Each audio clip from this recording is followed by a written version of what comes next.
Assalamualaikum warahmatullahi wabarakatuh. Perkenalkan, nama saya Zanuri Rahma dengan NIM 1805106118. Di sini saya akan menjelaskan hasil presentasi saya yang berjudul serangga, yang dimana presentasi ini akan menjadi tugas dari mata kuliah Teknik Penyimpanan dan Pergudangan. Pasca panen, semua proses penanganan dan pengolahan yang terjadi pada satu produk pertanian sejak produk tersebut dipanen sampai dikonsumsi atau digunakan untuk tujuan akhir yang lain seperti untuk benih, obat-obatan, dan bahan baku industri dan pangan.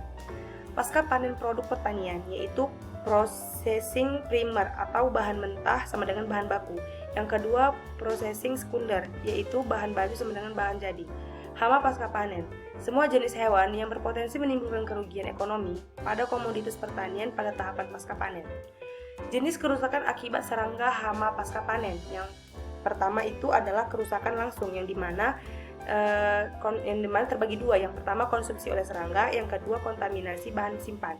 Yang kedua, kerusakan tidak langsung, yang dimana ada heating dan terjadinya proses pembusukan atau biji berkecambah, penyebaran mikroorganisme, dan resistensi konsumen terhadap bahan simpan terkontaminasi.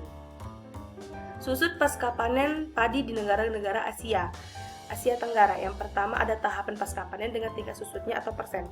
Panen 1-3%, perontokan 2-6%, penanganan 2-7%, pengeringan 1-5%, penyimpanan 2-6%, penggilingan 2-10%, totalnya 10-37%.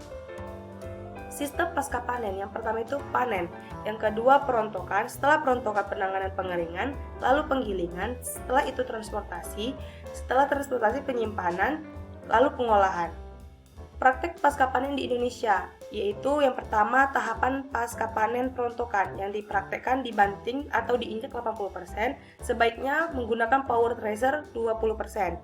Tahapan pasca panen pengeringan, prakteknya yaitu lantai jemur 90%, sebaiknya di dier 10%.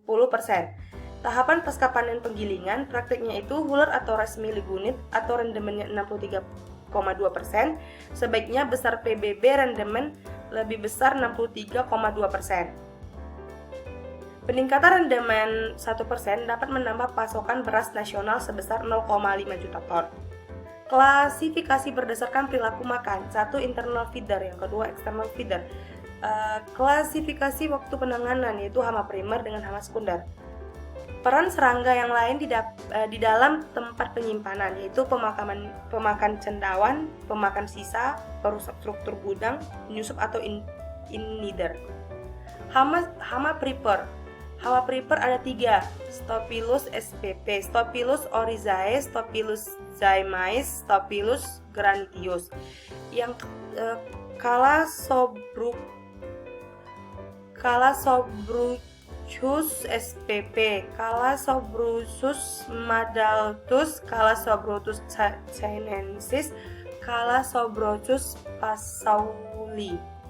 Kelompok organisme dalam sistem pasca panen, yang pertama biji, kedua serangga sama dengan paling dominan sebagai hama, yang kedua tungau, yang keempat tikus, kelima burung, keenam cendawan, ketujuh bakteri, ke-8 protozoa atau Microspondia.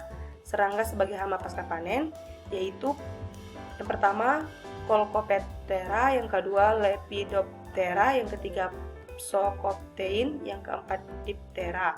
Klasifikasi serangga hama pasca panen. Serangga dalam penyimpanan biji-bijian dan produk olahan, yaitu hama penting, hama minor, hama incidental, serangga berguna.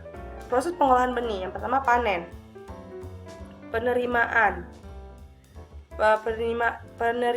yaitu pra-pengolahan, penyimpanan, pra-pengolahan sementara.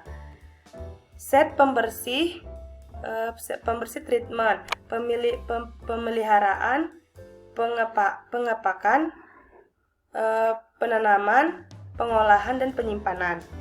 Penyimpanan, kegiatan menyimpan atau menjaga sesuatu secara umum di suatu tempat tertentu untuk kurun waktu tertentu. Sistem penyimpanan yang pertama untuk keperluan jangka pendek, yang kedua untuk keperluan jangka panjang. Penyimpanan modern yaitu sistem tumpul atau stapel dan sistem cerah. Sekian dari presentasi saya, lebih dan kurang saya mohon maaf. Assalamualaikum warahmatullahi wabarakatuh.